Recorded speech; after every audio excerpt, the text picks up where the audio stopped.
밤은 대부분의 사람들에게 휴식의 시간입니다.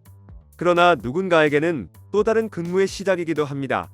운전기사, 배달 노동자, 청소와 경비직, 그리고 공장의 기계를 멈추지 않게 돌리는 제조직 종사자들까지 수많은 사람들이 도시의 잠든 틈을 메우며 사회의 리듬을 유지하고 있습니다. 그러나 이 야간 노동이 그들의 생명을 갉아먹고 있다는 사실은 여전히 많은 이들에게 낯섭니다. 최근 각 지자체와 공공기관의 조사에 따르면 야간에 일하다 사고로 사망하거나 과로로 쓰러지는 노동자의 비율이 점점 늘어나고 있다고 합니다. 특히 운전 배달직의 사고 사망률이 가장 높았고 뇌 심혈관계 질병으로 인한 사망은 청소 경비직에서 집중적으로 나타났습니다. 이는 단순한 통계가 아니라 밤을 버티며 일하는 이들의 현실이 얼마나 위험한지를 보여주는 신호입니다. 야간 노동의 위험은 단순히 밤에 일한다는 시간의 문제가 아닙니다. 생체 리듬이 깨지고 수면의 질이 떨어지면 몸의 회복 능력 자체가 떨어집니다. 교대 근무자나 새벽 배송 기사들이 흔히 호소하는 만성 피로, 불면, 두통은 단순한 피곤함이 아닙니다. 오랜 시간 누적될 경우 심근경색, 뇌졸중, 고혈압 등으로 이어질 수 있습니다. 더욱이 운전 배달직의 경우 밤이라는 특성상 시야 확보가 어렵고 졸음운전이나 도로 위 피로 누적이 사고로 직결됩니다. 청소 경비직의 경우는 인력 감축으로 인한 과중한 업무가 문제입니다. 건물 한 채를 혼자 청소하거나 경비하는 경우가 많고 휴식 공간조차 제대로 갖추지 못한 채 근무하는 경우도 드뭅니다. 이런 환경 속에서 뇌혈관계 질환으로 인한 급성 사망이 반복되고 있는 겁니다. 또한 사고가 일어난 사업장 규모를 살펴보면 심각한 불균형이 보입니다. 야간 노동 중 사고로 사망한 노동자의 3분의 2 이상이 50인 미만의 소규모 사업장에 속해 있었습니다.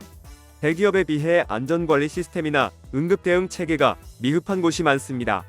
중소운송업체, 개인 화물사업자, 용역형 경비청소업체 등은 대부분 위탁 형태로 운영되며 정규직이 아닌 계약직이나 일용직 근로자가 주를 이룹니다. 이들은 근로기준법의 보호망이 제대로 작동하지 않는 법의 사각지대에 놓여 있습니다. 특히 화물 운송 기사들의 경우 계약상 개인 사업자로 분류되어 있어 산재보험의 사각지대에 머무는 경우도 많습니다. 사고가 나도 개인 책임으로 돌려지는 현실은 야간 노동자의 목숨값이 얼마나 가볍게 여겨지는지를 보여줍니다. 한편 정부의 대책은 여전히 제한적입니다. 최근 고용노동부는 택배업계를 중심으로 새벽 배송 노동자의 건강 영향 조사를 추진하고 있으나 정작 가장 많은 사망자가 발생하는 운전 배달, 청소 경비, 제조 등 4대 직종에 대한 전면적인 조사와 제도 개선은 미진합니다. 야간 노동 규제는 일부 대기업을 중심으로만 적용되거나 권고사항 수준에 머물러 있습니다. 실제로 야간 노동자에게 11시간 연속 휴식을 의무화하는 근로기준법 개정안이 국회에 제출되었지만 논의조차 제대로 진행되지 못하고 있습니다. 근로자의 건강보다 산업의 연속성이 우선시되는 현실 속에서 수많은 이들이 여전히 위험한 새벽을 향해 핸들을 잡고 걸레를 쥐고 기계 앞에 서 있습니다. 전문가들은 이제 야간 노동을 단순히 근무 시간이 아닌 보건위험 요인으로 다뤄야 한다고 지적합니다. 야간 노동자를 대상으로 한 정기 건강검진과 심리상담 프로그램, 근로시간 제한, 교대제 개선 등이 병행되어야 한다는 것입니다. 특히 사고율이 높은 화물운송 분야에서는 AI 기반 피로경보 시스템, 차량 내 안전 모니터링 장치 등의 도입을 의무화할 필요가 있습니다.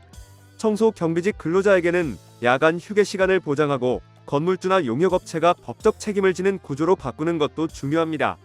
결국 야간 노동의 위험을 사회가 함께 분담하고 예방하는 구조로 바꾸지 않으면 이 문제는 계속 반복될 수밖에 없습니다. 야간 노동자의 안전은 단지 노동자의 문제로만 볼 수 없습니다. 이들은 우리의 일상과 도시 기능을 지탱하는 숨은 기반입니다.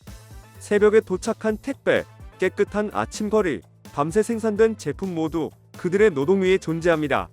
그들의 피로가 쌓인 자리에 우리 사회의 편리함이 놓여있는 셈입니다. 그렇기에 야간 노동을 바라보는 관점은 노동시간이 아닌 사회적 책임의 문제로 전환되어야 합니다. 정부는 물론 기업, 소비자 모두가 그들의 휴식과 안전에 대한 최소한의 권리를 보장해야 합니다. 밤이 깊을수록 도시의 불빛은 밝지만 그 불빛 아래서 꺼져가는 생명 또한 존재합니다. 그 사실을 잊지 않는 사회가 되어야 합니다. 구독과 좋아요 그리고 알림 설정하셔서 매주 자동차에 대한 다양한 설명 들어보시고 설명 영상뿐만 아니라 화물차 계약 영상, 매매 영상 다양하게 있으며 디젤 트럭 어플을 통해 화물차, 영업용 번호판, 최고가 견적 실시간으로 받을 수 있으니 많은 관심 부탁드립니다. 감사합니다.